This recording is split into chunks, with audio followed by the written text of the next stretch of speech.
A city can look normal in the daytime, then feel like a different planet after dark.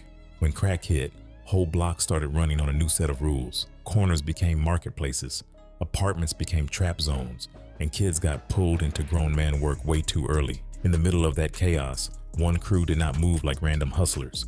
They moved like a machine. Tight rules, cold discipline, big profit. Their names started ringing so loud it became bigger than the block itself. But in this game, the same moves that build your myth can also build your case. So how did one family turn a single lane into a full-on empire? And what really happened when the heat finally closed in? Stick with us, because this is where it all begins. Detroit in the 1980s did not feel like a normal city anymore. Crack cocaine hit like a bomb, and the shockwave kept spreading. Families got torn up, cops got stretched thin, and the streets started moving on a new kind of time. People said it was like a war, and the inner city was the trenches. Crack was cheap, powerful, and everywhere, and the money behind it pulled people in fast. The booming crack business also brought violence, because crews were fighting for control of corners and crack houses. In shelters, people said they were running from shootouts and raids because they did not feel safe at home. One auto worker put it plain: drugs have taken over. He said it ruined schools and turned whole areas into dope exchanges.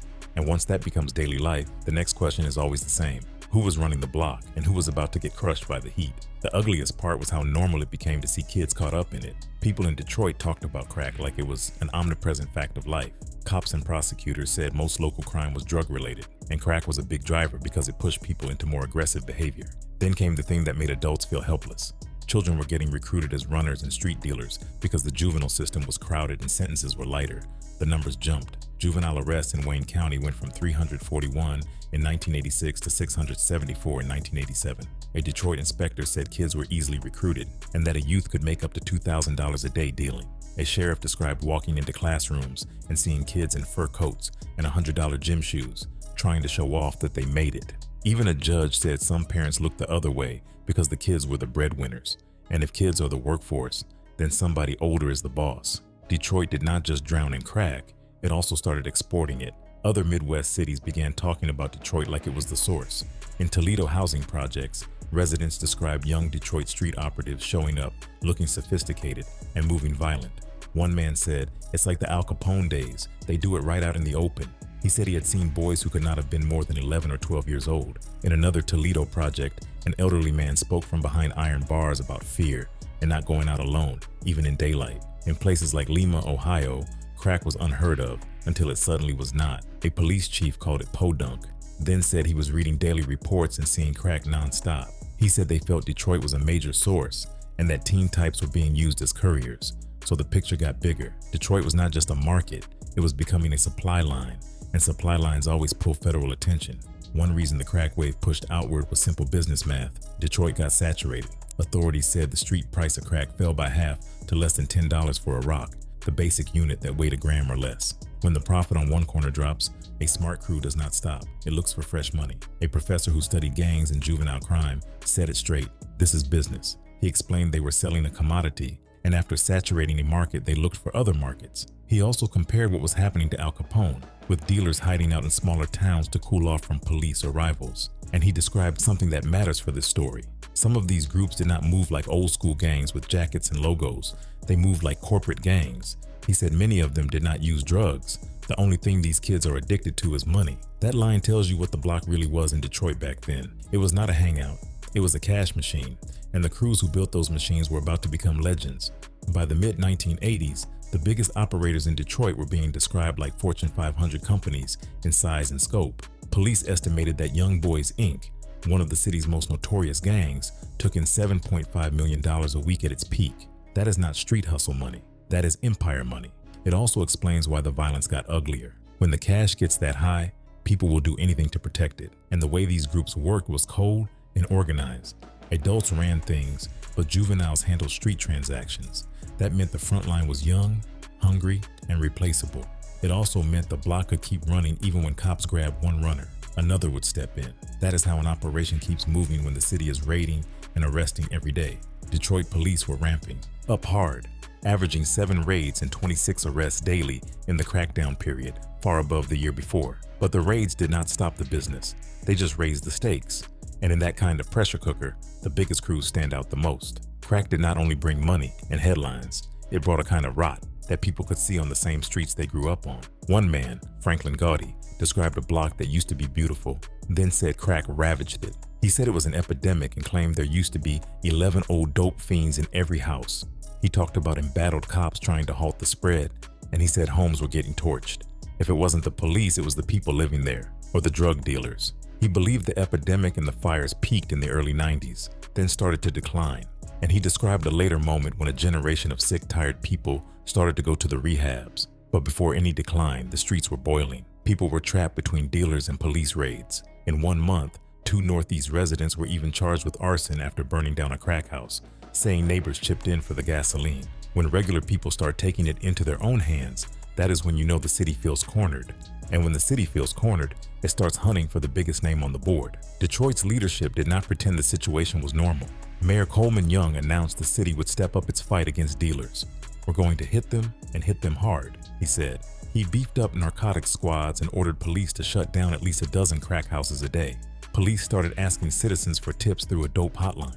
Warrants and arrests on drug charges jumped sharply in the crackdown period. But even the mayor admitted the odds were brutal because prison space did not expand as fast as arrests did. He called it an additional burden on an overcrowded system, and he also blamed the federal government for not stopping the flow of cocaine into the U.S., saying the city was being inundated. When local pressure is not enough and the drug flow is still pouring in, the story shifts. It stops being only about street raids and becomes about building a big case.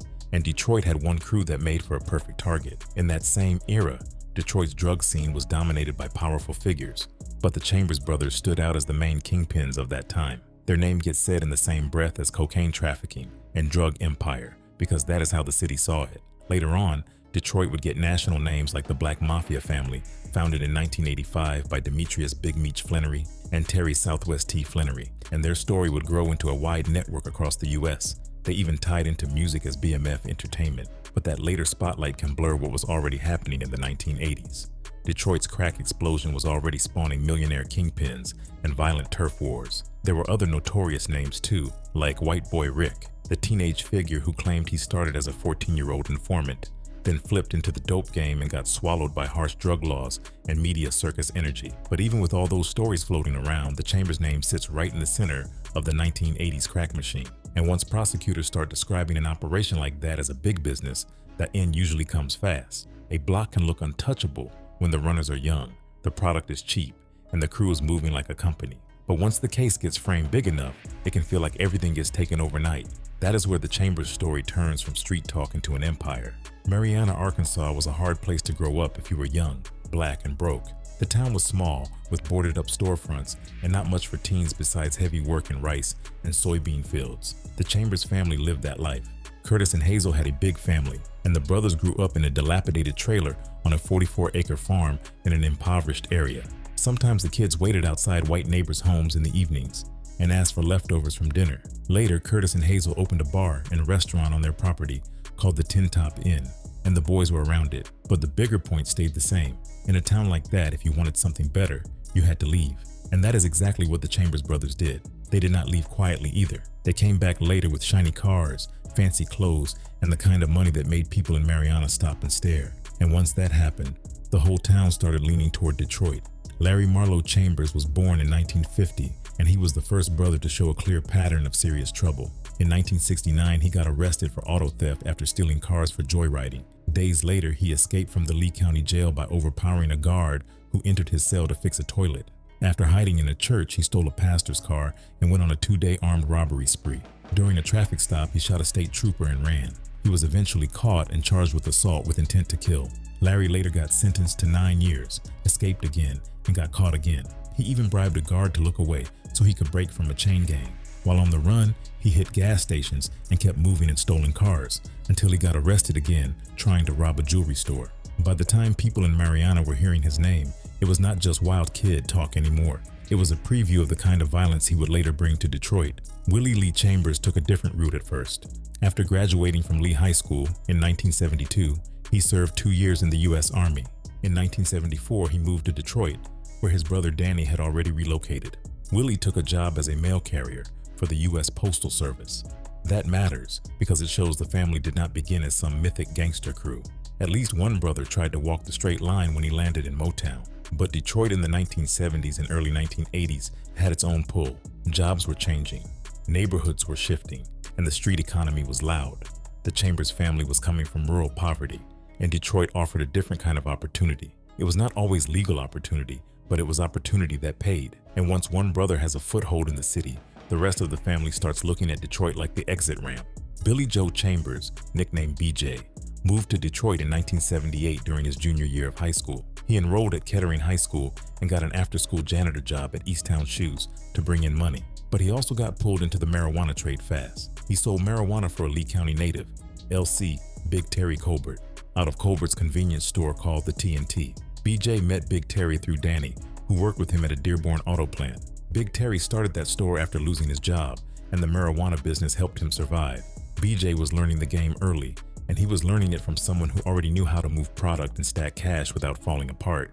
BJ also had a personal life forming at the same time. In 1980, his girlfriend niece had their son Billy Chambers Jr., and BJ dropped out of school and quit his shoe job to sell weed full-time. That decision is the hinge. Once he chose full-time hustle, the pace of everything changed. Around the same period, Larry stayed in and out of trouble. He got caught with weapons stolen from a Mariana gun store and was sent back to prison. After getting out, he went on another robbery spree, and later estimated he hit more than 100 Arkansas jewelry stores. His method was drilling through ceilings after hours and stealing through the night. In 1981, he stole a money order machine from an Arkansas post office and sold money orders himself. Then in October 1981, he joined Willie and BJ in Detroit, but he got arrested in a sting when an undercover U.S. postal inspector met him at a motel in Highland Park, Michigan, to buy stolen money orders. Larry got convicted of stealing government property and got a 4-year sentence at USP Leavenworth. Inside, he did not sit still. He set up illegal businesses in prison, like organized gambling and extortion, and brought in about $50,000. Even in a cage, Larry was trying to build something. And once that mind got loose again, Detroit was not ready for what he would turn into. In 1982, BJ applied what he had learned and opened a Willie's retail store with Willie on the corner of Kercheval and St. Clair. Willie used money saved from his postal job to open a car wash next door. BJ sold marijuana and heroin out of those locations. In 1983, Willie opened another convenience store on Detroit's Lower East Side and employed BJ, who used it as a base to sell marijuana. After police raided that store, renamed BJ's Party Store, BJ moved his operation into low-priced houses he purchased. The network started to widen. BJ's operation expanded to include brothers, friends, and family connections. His best friend Jerry J-Man Gant was involved. Colbert's family got pulled in too, including Little Terry Colbert. BJ was paying people weekly to sell marijuana. He also recruited 2 of Niece's brothers, Willie Boogaloo Driscoll and Perry P. Boy Coleman. This is when the family affair part becomes real. It was not just one hustler on one corner. It was a growing family machine finding its footing. The next step was the one that made the money explode. In 1984, BJ started selling crack cocaine after Perry Coleman, Niece's older brother, introduced him to it. BJ had already been doing well with marijuana. At one point, he was routinely generating $200 to $400 per day from weed sales. But crack offered exponential returns because it was highly addictive and destructive. Once BJ switched, the whole operation leveled up. Colbert's earnings jumped from about $1,000 weekly to $3,000. The drug's popularity in Detroit exploded, and the Chambers crew quickly established a large-scale crack operation on the city's Lower East Side. That same year, BJ got arrested for assault after he and Joe, nicknamed Yo-Yo, fought with Detroit police officers during a traffic stop. Then undercover buys and raids started stacking up. On September 1st, 1984, an undercover officer bought crack at BJ and Danny's Gray Street home. On Labor Day, September 3rd, a raid hit that home and police seized 2,000 packages of crack. Another raid followed days later. The streets were watching, the police were watching, and the Chambers' name was starting to ring. With police scrutiny increasing, BJ tried to disappear for a bit. He moved back to the Mariana farm and stayed there for about 10 months, leaving others to handle day-to-day operations.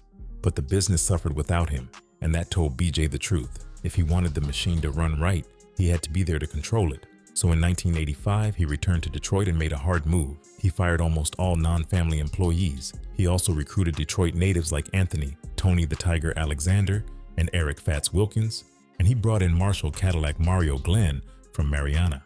Glenn later recruited other Mariana youth to work for the organization, and he oversaw crack houses and ran pickups and drop-offs. These changes mattered. They helped BJ expand from 6 crack houses to 50. On the street, that is the jump from a hustle to a territory. And once your territory grows, you need more than sellers. You need muscle. That is when Larry's side of the family business fully showed its face. Larry relocated to Detroit after his release from prison in 1985, and in July he founded the Wrecking Crew, the enforcement arm of the organization. He recruited Arkansas natives Roderick Hot Rod Bird and William Jack Frost Jackson, and those 3 became the heart of it. Their reputation was brutality. One story shows how they kept workers scared. Larry and 2 Wrecking Crew members attacked an employee with a lamp, a 2x4, and a television set for passing plaster chips off as crack pieces to customers. Then they poured hot grease on the offender. That is not discipline in a normal sense. That is terror, used like a tool. It also shows why workers stayed in line. In Detroit, the chambers were not playing. They ruled with an iron fist, with beatings and shootings as punishment for rule breaks or lost income. This was not a crew you could simply quit. It was a crew that made quitting feel dangerous.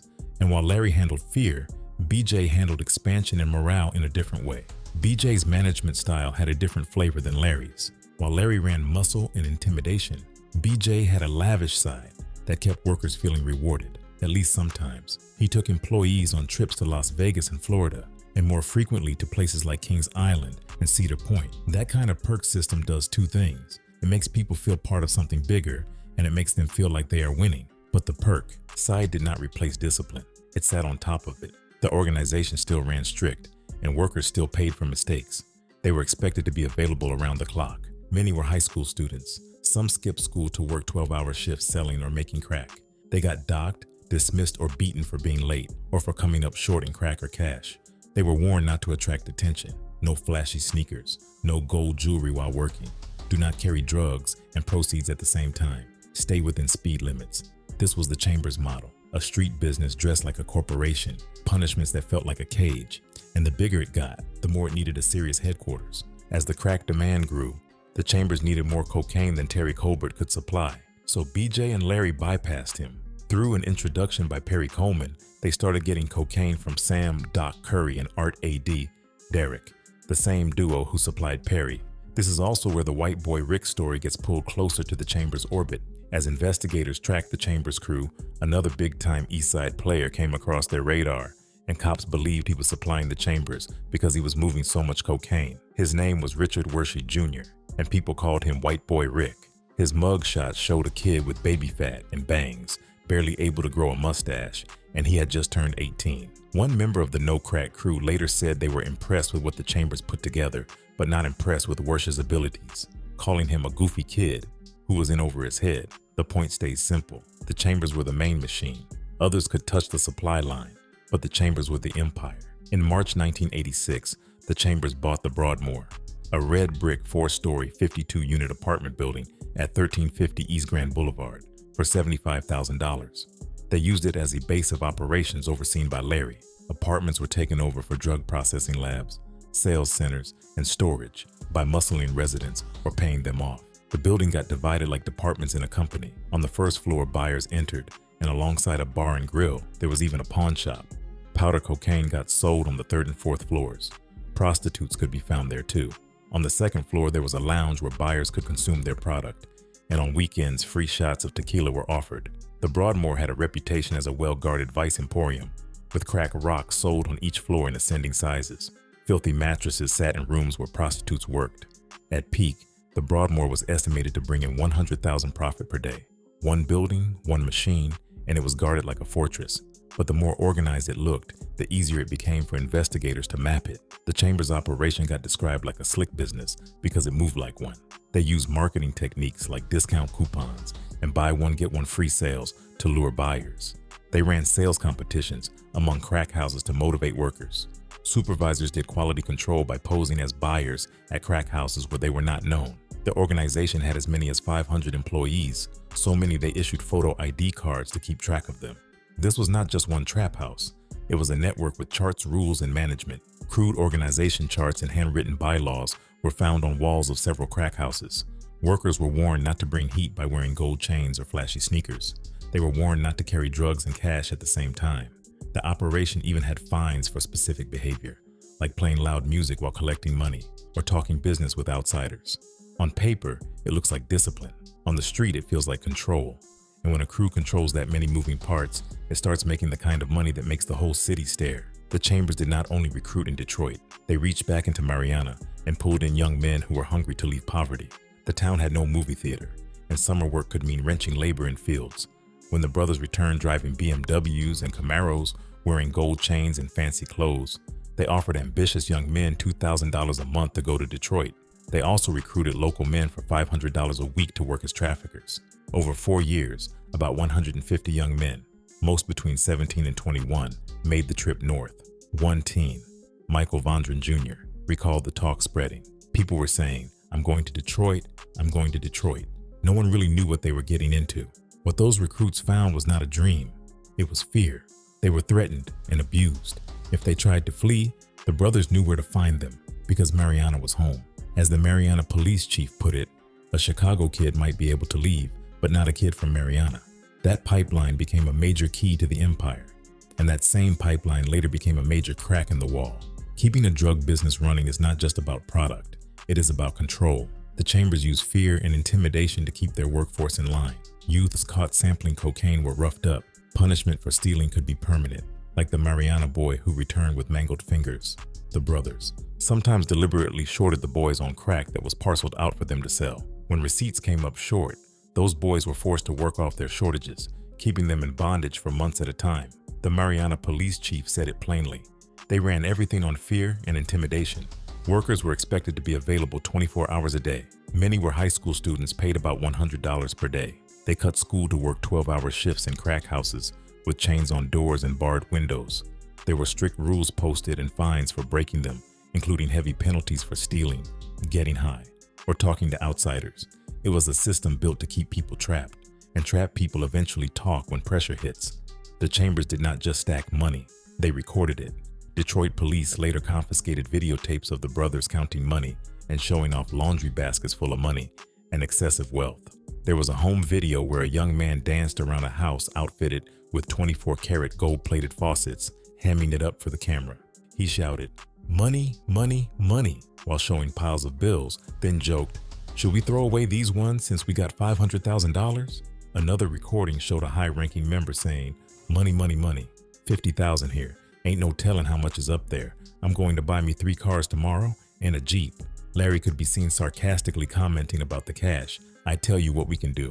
We can give it to the poor." That kind of flex is not just ego, it is evidence. It tells cops where the money is, what the lifestyle looks like, and how confident the crew feels.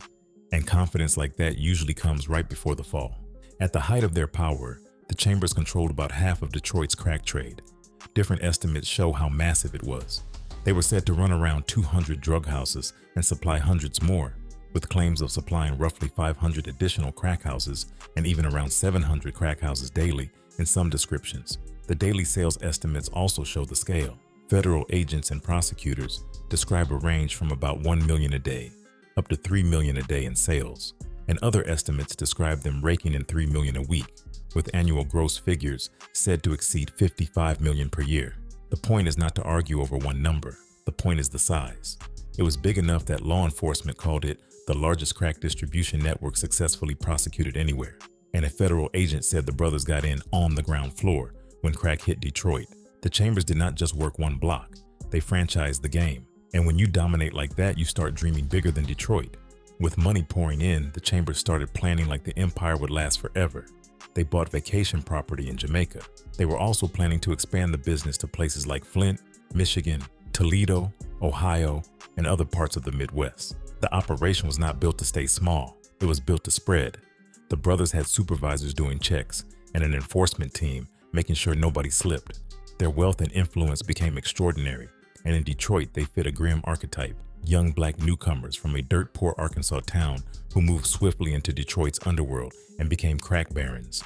Their name got so big it was referenced nationally. The brothers were even mentioned in Bill Clinton's 1988 Democratic Convention speech as fellow Arkansas natives whose turn to drugs reflected rural hopelessness and the failure of just say no. That is how loud their story got.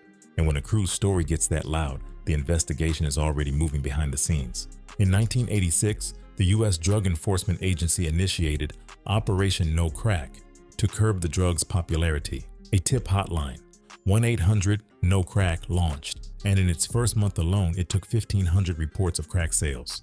Inside the Chambers world, cracks were forming too. In early August, Patricia Middleton began working as a confidential informant for the DEA. In October, little Terry Colbert also began working as a confidential informant. Tips and cooperation led to raids.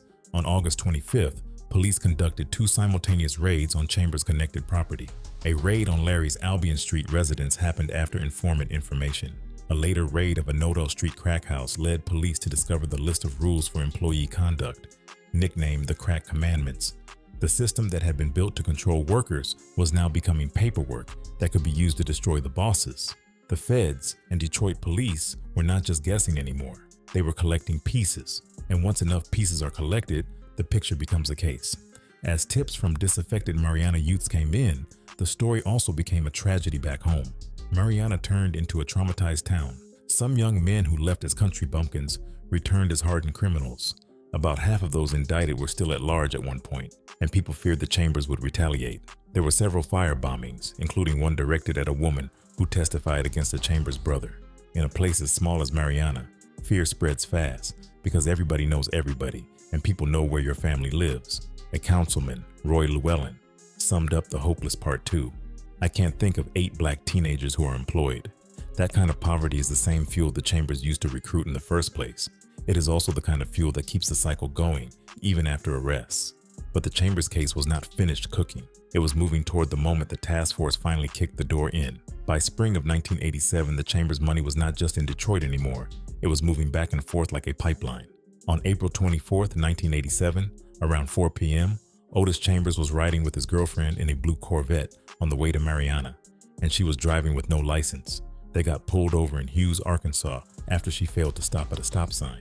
Otis said the Corvette was borrowed from a friend, but when the police searched it, Hughes Police Chief Herbert Neighbors and his partner found a green plastic bag stuffed behind the passenger seat. Inside was $59,624 in cash. Otis and the driver got taken to the station, and Chief Neighbors drove the Corvette in too. That cash got seized by the IRS, and once money like that gets touched by law, it does not just disappear, it turns into a receipt, and receipts are how the feds start building cages. Later that year, the organization did not just have street rumors floating around. It had the kind of attention that makes a case feel alive in the public's eyes. In September of 1987, a program about the organization called All in the Family was run, hosted by Chris Hansen. During that week-long series, one of 9 videotapes confiscated during a raid got aired on TV. The tape showed Larry Chambers and associate MC Poole counting cash and talking about their wealth like it was normal life. Another tape that got aired showed Larry's associate William Jack Jackson shaking a basket filled with money and saying, "50,000 here. Ain't no telling how much up there. I'm going to buy me 3 cars tomorrow and a Jeep." Then he asked Larry off camera, "Should we throw these ones away, man, since we've got $500,000? In the streets, flexing like that is supposed to build fear and respect. On TV, it turns your myth into evidence, and it tells the whole city the crew is not hiding. Then the same month, the Chambers story took a darker turn inside the circle. On September 12, 1987, David Chambers died from AIDS-related complications. In a crew built around money, orders, and enforcement, a death like that does 2 things at once. It shakes the family, and it shakes the structure. The streets do not stop just because someone is gone, but the mood changes. People start watching each other harder, loyalty gets tested, and fear gets louder because everyone knows the police are closing in, and the crew still has to move like nothing happened. That is when the organization starts feeling like a pressure cooker, and when pressure rises, mistakes start happening in public. By mid-December, the heat was no longer just traffic stops and TV clips.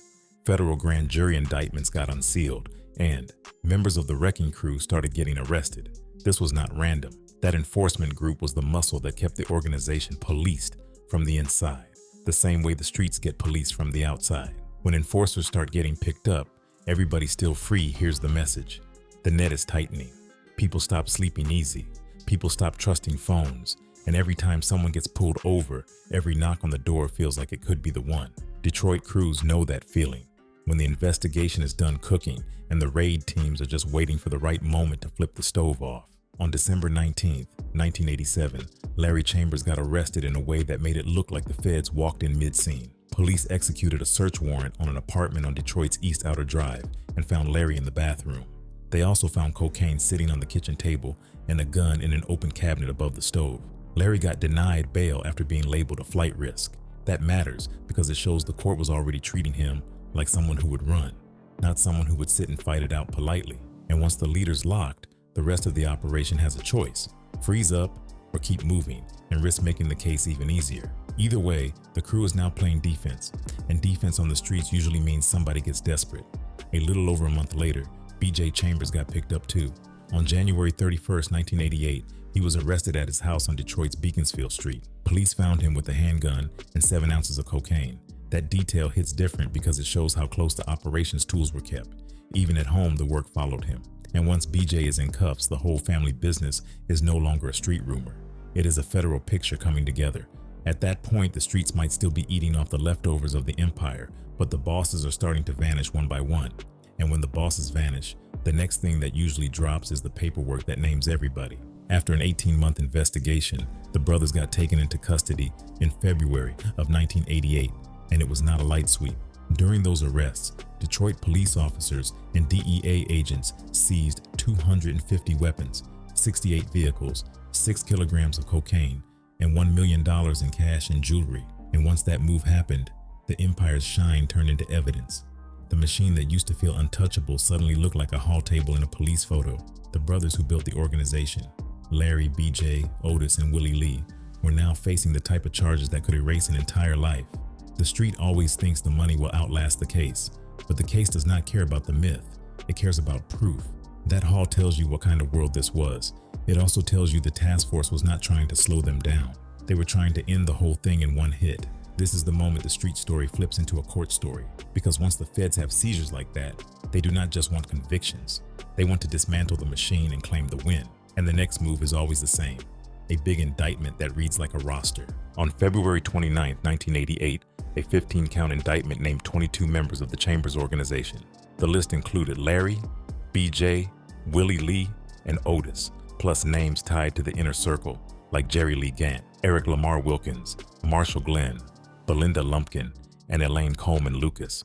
The charges were heavy: running a continuing criminal enterprise, conspiracy with intent to possess and distribute controlled substances, possession with intent to distribute and distribution, possession of a firearm during a drug trafficking crime, and tax evasion.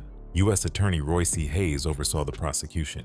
By the time trial proceedings began, 4 defendants had pled guilty and 4 others were still at large. Most defendants went before a jury, while Willie Lee Chambers was tried by a judge. And the next stage is where the courtroom turns the whole legend into a sentence. And once a case reaches this stage, it is not just about who sold what.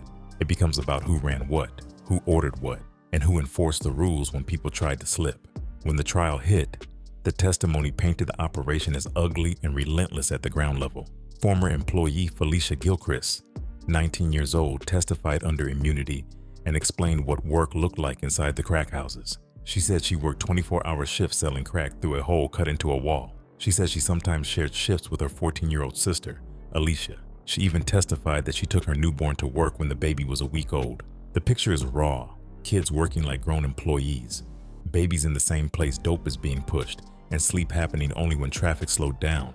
This is the part that makes the family business sound less like hustle culture and more like a trap with rules. And in court, stories like that do not just shock jurors. They turn the organization into something the judge feels justified crushing. Another piece of testimony showed how violence and discipline blended together inside the organization. Little Terry Colbert testified that after a July 1987 argument involving his uncle in Chambers, he was beaten with a baseball bat and shot in the left leg on Otis' orders. Colbert said he jumped out of a window to escape after the beating. He testified that Otis followed and told security, "There he goes, right there. Shoot him." Colbert ended up at Detroit Receiving Hospital, and he said the attack ended his crack dealing career that had been pulling in $3,000 a week. Colbert and James McKinney also testified about Marshall Glenn's involvement. That matters because it tied the operation to specific roles and specific people, not just vague crew activity. In street terms, this is when the court starts treating the organization like a crew with shot callers, not random hustlers. Even with immunity deals and cooperation, fear still sat in the room like a shadow. Perry Coleman testified for the government as part of a plea agreement that would cut his conspiracy sentence from 25 years down to 5. He testified for a half hour, then on his second day, he recanted. That move was so serious it led to the dismissal of the indictment against 2 defendants. Coleman said he did it out of fear for his own safety and his wife's safety. This is the part people outside the streets miss. Recanting in a case like this is not just changing your mind. It is a sign that somebody still believes the reach of the organization or the people connected to it can hit back. And once a courtroom sees that kind of fear, the case stops feeling like history. It starts feeling active. Even with charges dismissed for some and 1 defendant acquitted, the main hit still landed. On October 28th, all 4 brothers and 5 other members were convicted on conspiracy charges. Otis was also convicted of cocaine possession. Larry and BJ were also convicted of operating a continuing criminal enterprise. Wilkins and Lumpkin, both minors, were found guilty of conspiracy to distribute and conspiracy to possess with intent to distribute crack and marijuana. And later in 1988, one of the organization's lieutenants, Carl Young, got arrested in California and was charged with a conspiracy in Michigan. By this stage, the picture was clear in the system's eyes. And once the jury stamps guilty, the last real question becomes how hard the judge plans to swing. Sentencing hit on March 25, 1989, and it came down like a hammer. Willie Chambers got 21 years and a $350,000 fine. Otis got 27 years and a $350,000 fine. BJ got 45 years and a $500,000 fine. Larry got life in prison and a $250,000 fine. In Detroit, they remained mythic figures. The Chambers story had become bigger than one case. It had become a warning, a legend, and a blueprint. Others got heavy time too. Eric Wilkins received 34 years to be served after completing a state sentence. Marshall Glenn and Jerry Lee Gant got 30 years each. Belinda Lumpkin got 25 years and Elaine Lucas got 10 years. Prosecutors said the ring supplied cocaine to as many as half of Detroit's estimated 1,000 crack houses between 1982 and the year before. U.S. District Court Judge Richard F. Surheinrich gave maximum prison terms to 8 of the 9. And even with all that time handed out, the prosecutors still warned the city this was not the end. Right after sentencing, the message from the government was careful. U.S. Attorney Roy C. Hayes said, "It's a continuing problem, and I'm not going to say we've turned the corner yet." Then he added, "But we've made a significant dent." That quote matters because it shows the system knew something the streets already understood. Taking out one top crew does not erase the market. It just creates a vacuum. The Chambers Brothers organization went out of business on paper, but prosecutors said it did not signal an end to crack traffic in Detroit. The city might have felt a shake, but the ground was still cracked underneath it. And when a crew that big falls, the next danger is not only the dope, it is the scramble, the former workers, the rivals, and the people trying to grab territory like it is free money. After conviction, the fight moved into the legal system's long hallway. Appeals followed, including issues tied to publicity, mistrials after recanted testimony, sufficiency of conspiracy evidence, and sentencing guideline battles. Courts described the organization as a carefully structured crack distribution network in Detroit, organized and directed by Billy Joe and Larry, and policed by a cadre of enforcers called the Wrecking Crew. Later, the court dealt with a major problem: the conspiracy convictions and the continuing criminal enterprise convictions. For Billy Joe and Larry raised double jeopardy issues, meaning one of those convictions and its sentence had to be vacated for each of them, and the case was sent back so the trial court could decide which one to drop. Another fight was about whether guidelines applied, with arguments that there was no evidence of illegal acts after November 1st, 1987, but the indictment said the conspiracy continued after that date, and there was no proof the defendants withdrew before then, so the guidelines stayed in play. Even after the street empire was gone, the paper war kept going. Years later, the legal push continued through motions to vacate sentences. Otis, BJ, and Belinda filed separate motions challenging their convictions and sentences, and the district court denied them. Otis argued about sentencing calculations, his lawyer's effectiveness, and his ability to pay the fine, but the court found those arguments did not get him relief, and even noted that a fine is not a restraint on liberty for that kind of motion. The court also described how Billy Joe had already raised similar issues on direct appeal after resentencing and could not relitigate them. This part is slow and technical, but the meaning is simple. The brothers were not just doing time. They were still fighting the paperwork years later, trying to loosen the chain link by link. Then time started doing what time always does. In 2006, BJ published a book titled Prodigy Hustler while still locked up. Willie was released in August of 2007. BJ followed in December of 2010. Otis came home in November of 2011. Larry, though, remained incarcerated at USP Terre Haute. And even with years passing, the name still carried weight in a strange way, like smoke that never fully clears. In a 2022 interview, Willie Chambers from the music group The Chambers Brothers speaks about getting confused with our gangster cousins in Detroit, and he describes how they show up at family reunions, stay grouped up, wear matching shirts, and stand back watching everything. He says, they're blood relatives. Then he says, they're gangsters. He also says, I don't respect what they do. I don't condone I don't like what they do, but I don't hate them either. And he adds, they chose that type of life. And I don't, for what reason, I don't know. So even after all the raids, all the time, and all the appeals, the story still stayed alive. And that is where the next twist comes in, because the streets were not the only place their shadow showed up. That shadow leaked into culture too, and it did not need permission to travel. Their mother died in 2003, but the Chambers name kept getting passed around like a reference people instantly understood. In the novel Warpath by Jeffrey Scott Hansen, the street crew called the 6 Mile Syndicate is based loosely on the Chambers brothers, showing how their hustle turned into a template others could copy. Then in 1991, New Jack City hit, and the character Nino Brown and his circle were largely based on the Chambers brothers as well. Just like the real story, the movie shows them taking over an apartment complex. The Chambers had the Broadmore, while the film renamed it the Carter.